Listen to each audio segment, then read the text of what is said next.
ज़ेबा से बात करते करते कब फिरोज उससे प्यार करने लगा, उसे पता ही न चला। उसे ज़ेबा के लिए स्ट्रॉन्ग फीलिंग आने लगी थी। उसने ज़ेबा को प्रपोज कर दिया।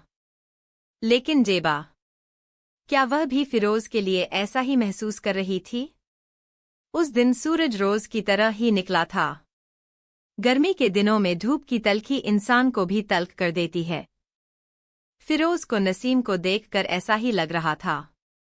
नसीम अपनी ही धुन में बोले जा रही थी, बहुत घमंडी है वह, खुद को जाने क्या समझती है। नसीम बहुत गुस्से में थी। लेकिन गलती तो तुम्हारी है ना, फिर बात इतनी क्यों बढ़ाई? फिरोज के इतना कहते ही नसीम भड़क गई। तुम मेरे दोस्त हो या उसके? तुम्हारा दोस्त हूँ, इसी कारण समझाने की कोशिश कर रहा हूँ।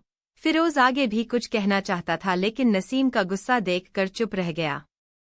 जब नसीम का गुस्सा कम होगा तब इसे समझाऊंगा, अभी यह कुछ नहीं समझेगी। मन में ऐसा सोच कर न जाने क्यों फिरोज ने डिबेट ग्रुप से उस घमंडी लड़की का नंबर अपने मोबाइल में सेव कर लिया। आप कौन? मैसेज में चमकते उन शब्दों को देखकर फिरोज को ध्यान आया कि अनजाने में ही वह उसे एक मैसेज फॉरवर्ड कर गया है। मैं फिरोज हूँ, कीबोर्ड पर टाइप करते हुए उसने अपना परिचय दिया। क्या आप मुझे जानते हैं? इस प्रश्न पर फिरोज ने बताया कि मैं नसीम का दोस्त हूँ। ओह, कहिए, क्या कहना है आपको? कुछ नहीं, मैंने गलती से यह मैसेज आपको भेज दिया। माफी चाहता हूँ, फिरोज ने शालीनता से कहा। उस घमंडी लड़की से फिरोज की यह पहली बात थी। फिरोज उसे पहले से जानता था। उसका नाम ज़ेबा है। यह भी उसे पता था लेकिन वह फिरोज को नहीं जानती थी। एक दिन बैठे बैठे न जाने क्यों फिरोज की इच्छा हुई ज़ेबा से बात करने की, लेकिन क्या कहकर वह उससे बात करेगा? क्यों नहीं कर सकता? दोनों एक ही विषय से जुड़े हैं, भले ही उनके कॉलेज अलग अलग हों, और फिर नसीम वाली बात भी स्पष्ट कर लेगा। आखिर नसीम उसकी सबसे अच्छी दोस्त है। फिरोज ने उसका नंबर डायल कर दिया। हेलो, कौन बोल रहा है? स्क्रीन पर अनजान नंबर देखकर ही शायद उसने यह सवाल किया था। मैं फिरोज, उस दिन गलती से आपको मैसेज किया था। नसीम का दोस्त, फिरोज ने परिचय दिया। कहिए, कैसे फोन किया? ज़ेबा ने मधुर मगर लहजे को सपाट रखते हुए सवाल किया। जी, बस यूं ही, दरअसल हम दोनों के विषय एक ही हैं। अचानक फिरोज को लगा कि वह बेवजह का कारण बता रहा है। दरअसल उस दिन गलती नसीम की थी मगर वह दिल की बुरी नहीं। आप उसके लिए कोई मुगालता मत रखिएगा। मैं जानती हूँ कि वह अच्छी है। वह तो बस उसका लहजा मुझे पसंद नहीं आया।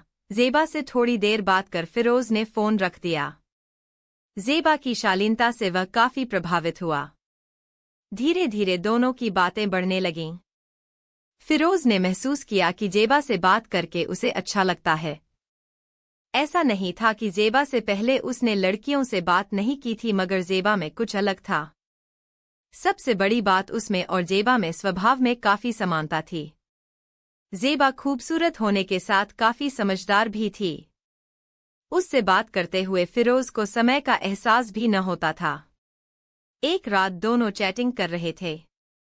ज़ेबा ने फिरोज को वीडियो कॉल कर दी। यह पहला मौका था दोनों का एक दूसरे से रूबरू होने का। फिरोज एकटक ज़ेबा को देखता ही रह गया।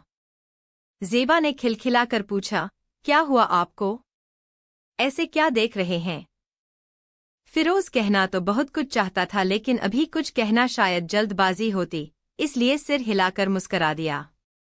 थोड़ी देर बात करने के बाद ज़ेबा ने गुड नाइट कहते हुए फोन काट दिया।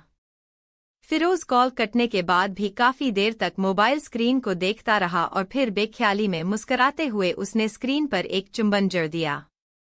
न जाने क्या है उसमें जो मुझे अपनी तरफ खींचता है। आईने में बाल संवारते हुए फिरोज खुद से ही सवाल कर रहा था।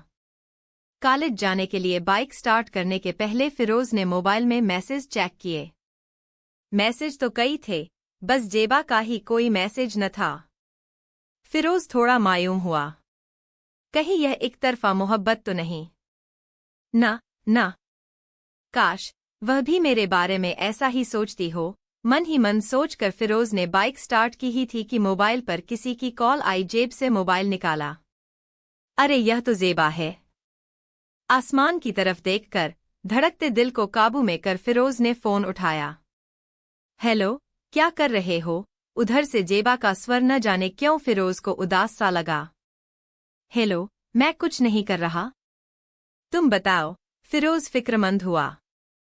कॉलेज जा रहे होगे ना? मैंने तो बस यूं ही कॉल कर लिया था। जेबा, तुम उदास क्यों हो? क्या हुआ है? फिरोज परेशान हो गया। मैंने एक कंपटीशन से अपना नाम वापस ले लिया, कहती हुई जेबा हिचकियां लेकर रोने लगी। फिरोज ने बाइक किनारे खड़ी की और एक पेड़ के सहारे खड़ा हो गया। तुम मुझे पूरी बात बताओ जेबा। क्या और कैसे हुआ? फिरोज काफी संजीदा हो गया था। जेबा ने रोते रोते सब बता दिया कि किस तरह चीटिंग करके उसकी जगह किसी और को फाइनल में भेजा जाएगा। जेबा, अब तुम उस बारे में बिल्कुल मत सोचो। मैं हूं न तुम्हारे साथ। ऐसे बहुत कंपटीशन मिलेंगे तुम्हें।